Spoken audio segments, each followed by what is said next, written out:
So I just finished reading Haunting Adeline, and now here is the review for it. If you are not new here, welcome back. If you are, hello, my name is Raven Queen. I am a Lynx Demon Imperial Consort VTuber. But behind the model, I am a fantasy author. First things first, this was a dark romance book. It's got trigger warnings, got the whole your mental health matters at the end of it, the works. So you know it's gonna be a good book because, you know, it's got all that. With that said, this is definitely the kind of book you need to read with your brain turned on. Okay? The MMC Zaid Meadows is not someone you actually want to pursue in real life. If you meet someone like him in real life, do not pursue. This is a book character. He's not real. So long as you understand that part, by all means, thirst all over him if you want. Just know if you meet someone like that in real life, you run the other way, okay? I know some people have a hard time accepting that. Anyway, Haunting Adeline is a dark romance mystery by H.D. Carlton. It's a dual POV stalker romance with both sides trying to solve different mysteries on their respective playing fields. Our FMC is an indie author named Adeline. Kind of feeling a bit of a self-insert here, not gonna lie. Her story starts off with her, moving into her grandmother's house. And throughout the story, she's trying to learn, what happened to her great-grandmother, because she got murdered in the house, and there's all these letters. Well, trying to balance, life and work, and all that. And she ends up with a stalker, who just can't seem to leave her alone no matter what she does to him. She's done things like call the cops. She's also attacked him, or at least tried to. In the few occasions where she has caught him in her house. Now, said stalker is the MMC Zaid. Now, he's a bit of an odd duck, in my opinion, when it comes to MMCs. Because, most MMCs will wear, some kind of mask, or they'll put their best foot forward to entice our protagonist into a relationship with them, and then suddenly all the shitty parts come out. Especially if it's fantasy and mind control is a thing. Reese. But not Zaid. Zaid's approach is very different. Instead of trying to be, charming and enticing and all like a ooh la la, look how charming I am, look how great I am. Instead, what he does is he puts on the full display that he is a crap of a person. Like, he is all types of shitty. He doesn't hide this. It's front and center. It's just there. He understands that this is who he is, and it's the terrible parts about him. Because the whole line that he gives her when she does eventually ask him, why didn't you just, come and ask me out like a normal person? Well, because he didn't want her to fall in love with a lie. This is who he is. He's not gonna hide that. In his brain, if she can love him at his shittiest, then loving him at his best isn't gonna be that hard. He understands that he's a creepy guy. He knows this. He doesn't beat around the bush. He's very straight and direct. It's like, yeah, I'm terrible. You're gonna have to just get over it.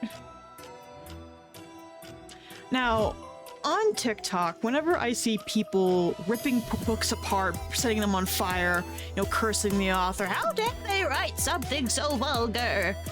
Just give it all the curses and all of the, blacklist this author, ban these books, that sort of thing. It's this book. It's Haunting Adeline every single time. It's always this book. So I thought I was in for a very pleasant yet dark treat. I really enjoy darker stories and darker themes because no one really talks about it. You know what I mean? No one talks about these kinds of stories, so whenever I come across them, it's ooh. It's always an interesting time. Because, you know, everyone has different approaches to these types of topics. Now, I don't know what I was expecting exactly, but after reading this book, I found it to be very tame. Now, I don't know what that says about me. Either Book Talk is heavily exaggerating the darker elements of the story, which they tend to do, as I've come to learn on my, coming up, 2 years of being on Book Talk? Or I'm just fucked up in the head more so than I thought. I don't really know which is the case in this one. Genuinely don't know. I think the most dark thing that happens in this book, in terms of the romance at least, because there's other elements that are fairly dark, and rightfully so, is our FMC Adeline getting a loaded pew pew shoved up her meow meow and getting off on it. Though in my opinion it's less dark and more, well, that happened. That was weird. That's a weird thing to do, to put into your book. That's a weird thing to even think to have happen. Like, that's not the first thing that comes to mind, but it's certainly an odd choice. That's fine, she liked it. Weirdly enough. Now, the rest of the story with, like, all the mystery stuff, it's... The darker elements of those are to be expected once you find out what they are. Because, well, we have Adeline trying to figure out who murdered her great-grandmother. We have Zaid's side of the mystery, where his primary focus, when he's not, you know, breaking into Adeline's house and trying to scare her, but she is into that for some reason. He's trying to infiltrate a human trafficking ring, and he's trying to bring it down from the inside out. That's essentially what he does. He goes in and he tears down human trafficking stuff. That's his whole, like, prerogative. That's his whole function. When he's not stalking Adeline, which he admits in the book that he's never actually done that before. He sort of looked at her and went, pretty. And now he's obsessed of making her his, whether she wants to be or not. We see him on page a lot, or in his chapters when he's saving the victims or interacting with the criminals that he's trying to put away. He often monologues about how Adeline will never have to worry about him, you know, cheating or going behind her back, unlike some of these other dudes here, who are very adamant that, like, oh, my wife's a pain in the ass, that's why I'm here. And Zaid's just like, I'm never gonna do that. It's honestly kind of funny to read those bits and see it happening, because you don't really get that. You get the odd duck of, oh, I would never treat my girl like this, but he goes full in and is like, well, I'm not gonna do that. I'm just gonna go over here now. Between all the romance, if you can even really call it that, he's really just scaring her into loving him. I mean, it works. And the murder, mystery solving, and all the other bits, there's some actually pretty funny moments. Very funny moments, and some pretty, like, deep and meaningful stuff that make you temporarily forget what this book is, and, you know, the genre that it's in. It's like, oh, and then you turn the page and it's sex. It's like, okay, never mind, we're back to the regularly scheduled program, okay. For instance, one of my favorite moments in this book is in one of Zaid's POV chapters. It's him and one of the leaders of the ring, Mark. They are trying to do something, but Mark insists on going to this restaurant that Zaid knows Adeline is in, and Zaid, throughout the whole entire thing, is like inner monologuing, being like, no, don't go that way, until they run into Adeline. And the entire time he's just like, fucker, will you just fucking leave? Like, go away. Obviously not trying to blow his cover or anything, but he does, like, inner monologue is just like, will you leave? please go somewhere else, anywhere but here. He's like, I don't even want to be here. Can we go somewhere else, please? And Addie calls him out on it when they're finally alone. And he's like, look, I tried to get him to leave. I can't control people much to your displeasure because apparently she thinks he can do that. It's a very funny moment. It's a very hilarious moment in my opinion. There's quite a few moments where it's like that. There's another one where she uses she calls him baby for like one time she does it, and he briefly becomes stun locked. Like, what did you just call me? He makes these little jokes of like she can't keep a plant alive, how is she supposed to keep a baby alive?